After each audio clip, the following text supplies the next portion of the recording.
लोग भी इस प्रताप जयंती के उपलक्ष्य में और जो प्रताप की महिमा को बढ़ाने का जिन्होंने भी कार्य किया है वो अपने जीवन में उत्तरोत्तर प्रगति की है। ऐसे यहाँ बहुत उदाहरण है जिसमें प्रतिभा पाटिल यहाँ पधारी थी और राष्ट्रपति बनी और माननीय प्रधानमंत्री जी जब इस हॉल के अंदर प्रताप जयंती मना रहे थे उसी समय कॉल आया था बॉम्बे के अधिवेशन का। हम भी आपके उज्जवल भविष्य की कामना करते हैं।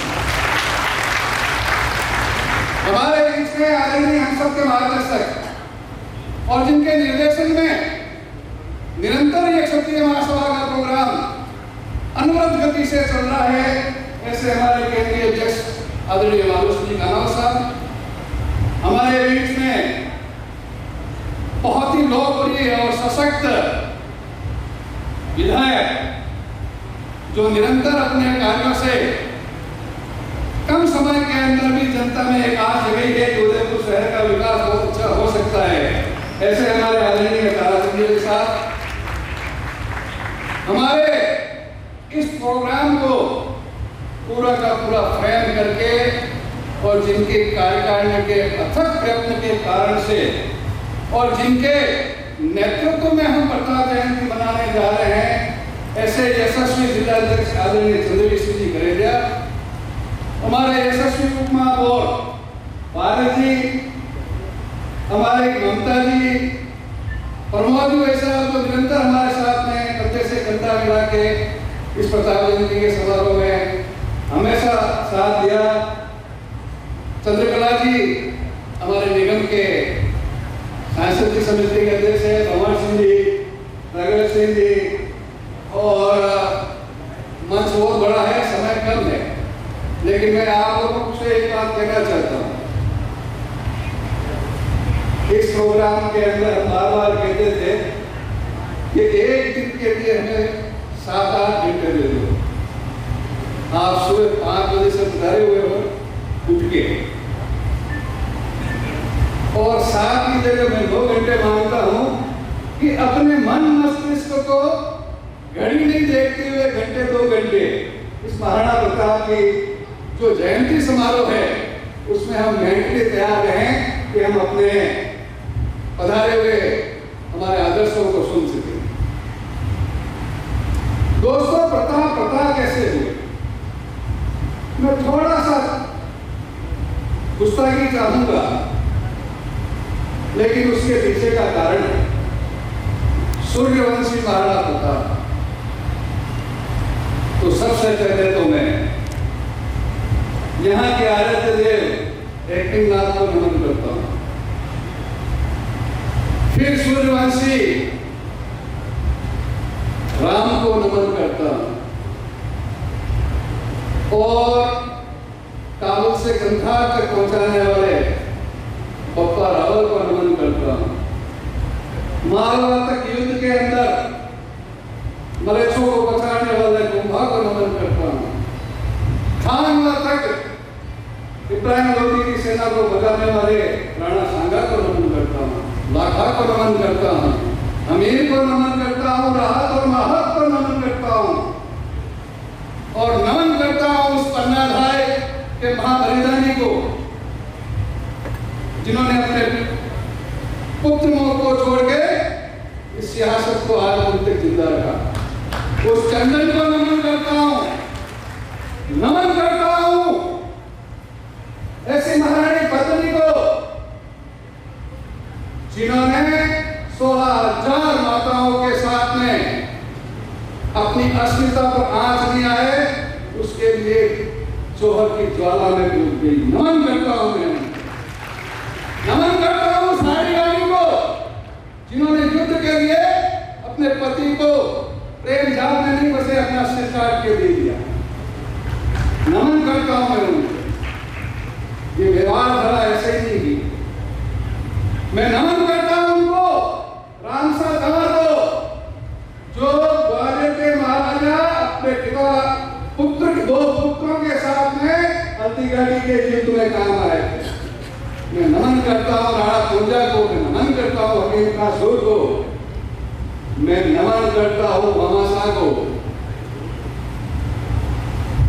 इतना जब होता है और फिर मैं नमन करता हूँ आप सबको कि उस प्रताप की जयंती के अवसर पर आप सब बधाई, आपको सबको बहुत बहुत नमन।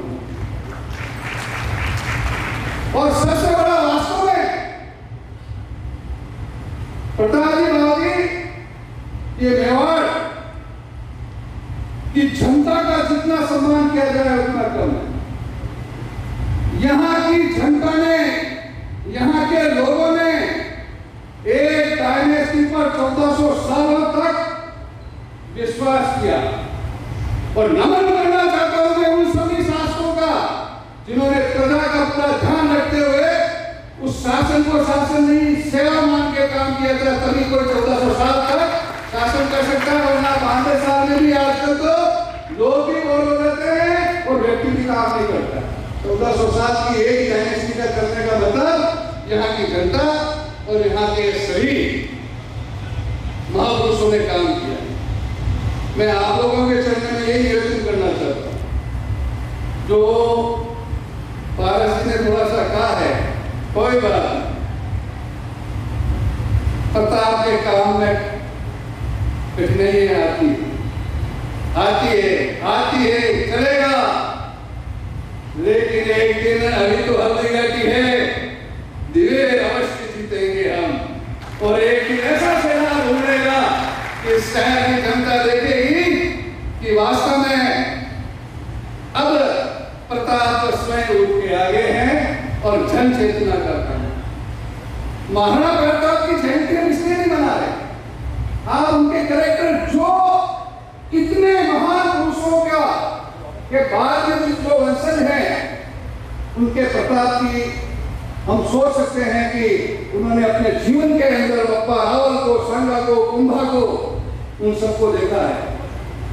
और ये जो ज्वाला मेवाड़ धरा आजाद रहे, उसकी ज्वाला का मुख्य कारण था कि जब चित्तौड़ पर अकबर ने आक्रमण किया था, फूल कमर के साथ में 7,000 महिलाओं ने अपने प्राणों का त्याग करके जोहर किया था। जयमाल, भक्ता, कल्ला और बलिदान हुए थे। और फिर फरमान आता है कि संधि कर दो। वो ज्वाला कभी ठंडी नहीं हुई प्रताप के मन में, इसलिए संधि का तो सोचा तक नहीं। उन सभी का बलिदान हमेशा उनको याद रहा और वही उनको ताकत देता रहा कि राष्ट्र के लिए, मेवाड़ की स्वतंत्रता के लिए सर्वस्व न्यौछावर करना पड़ेगा तो भी मैं करूंगा। और यही सोच हम सबकी आज होनी चाहिए और निरंतर प्रताप के चरित्र को, प्रताप के जीवन को जन जन पहुंचाने तक का जो कार्य है वो अभी भी बाकी है। आओ हम सब मिलके प्रताप को, प्रताप के चरित्र को, प्रताप के स्वाभिमान को, प्रताप के राष्ट्रवाद को जन जन तक पहुंचाएं, क्योंकि ये आने वाले समय की भी डिमांड है। हम सभी मिलके उस महापुरुष की चरित्र को पढ़े, अपने जीवन में उतारे। इस मौके पर मैं धन्यवाद देना चाहता हूँ साथ ही उसी प्रोग्राम के हमारे कमलेंद्र सिंह जी कुमार, जो 7 दिन तक इतने प्रोग्राम होते हैं, सबका कोऑर्डिनेशन किया। हमारे अखाड़े के प्रदर्शन फतेह सिंह जी सोनी जी, क्या जानदार अखाड़ा प्रदर्शन होता है, क्या जोश होता है। हमारी मातृशक्ति बेटी है, ये भी तलवारबाजी करते हुए शोभा यात्रा की शोभा बढ़ाती है। सभी समाजजनों ने आज भव्य शोभा यात्रा का स्वागत किया। आप सभी के चरणों में नमन करना चाहता हूँ और यही विश्वास रखता हूँ कि आने वाले समय में भी ज्यादा से ज्यादा हमारी युवा शक्ति और मातृशक्ति और हम सब मिलके इस प्रताप के विचारों को जन जन तक पहुंचाने का हम निरंतर कार्य करेंगे। ये एक दिन का कार्य नहीं है, ये निरंतर कार्य करने की आज हम सौगंध खाते हैं कि वर्ष पर्यंत प्रताप की कहीं कहीं प्रतिमा लगे, प्रताप का कहीं कहीं पोस्टर लगे, प्रताप की कहीं कहीं तस्वीर लगे। और जो डिमांड चंद्रवीर सिंह जी ने रखी है, मैं आदरणीय से कहना चाहता हूँ, हमारे विधायक आदरणीय ताराचंद जी भी हैं, कि हमारे इस शासन के अंदर अगर हर कार्यालय और स्कूल के अंदर महाराणा प्रताप की अगर तस्वीर नहीं है तो हमने इतने सालों तक क्या विचार किया, क्या विचार लेके हम चले। हमें निश्चित तौर पर ऐसा प्रण करना चाहिए कि कोई भी सरकारी स्कूल या कोई भी सरकारी डिपार्टमेंट प्रतिमा के बिना नहीं रहे, ऐसी आप व्यवस्था करें। हम कोई अभी बहुत लंबी चौड़ी मूर्ति की मांग नहीं कर रहे हैं, लेकिन जब हम चाहते हैं कि घर में प्रताप, तो उसके अंदर सबसे पहले स्कूलों में और हमारे इंस्टीट्यूशन के अंदर महाराणा प्रताप की तस्वीर लगनी चाहिए। उसके लिए आप दोनों हमारे जनप्रतिनिधि हैं, अवश्य प्रयत्न करेंगे। और मेरा ऐसा मानना है कि ज्यादा समय नहीं लेते हुए मैं आप सबके चरणों में बहुत बहुत नमन करना चाहता हूँ। जो आए उनको भी नमन, जो नहीं आए उनको भी नमन, क्योंकि आशा है एक दिन वो अवश्य आएंगे इस प्रताप के कार्य को करने के लिए। एक बार पुनः मंच को पुलिस खैर कार्यकारिणी, जिला कार्यकारिणी और सभी पधारे हुए समाज संगठन, आज बहुत अच्छा हमारे प्रताप राय जी चुग के द्वारा, हमारे राजेंद्र जी के द्वारा बहुत ही अच्छा स्वागत किया गया समाजों के द्वारा। जितने भी समाज संगठन ने हमने स्वागत किया, मैं नाम नहीं ले पाऊंगा। आप सभी को बहुत बहुत प्रणाम, धन्यवाद, जय Bharat. The colours 18 Udaipur news को सब्सक्राइब करें और हमेशा अपडेट रहिए।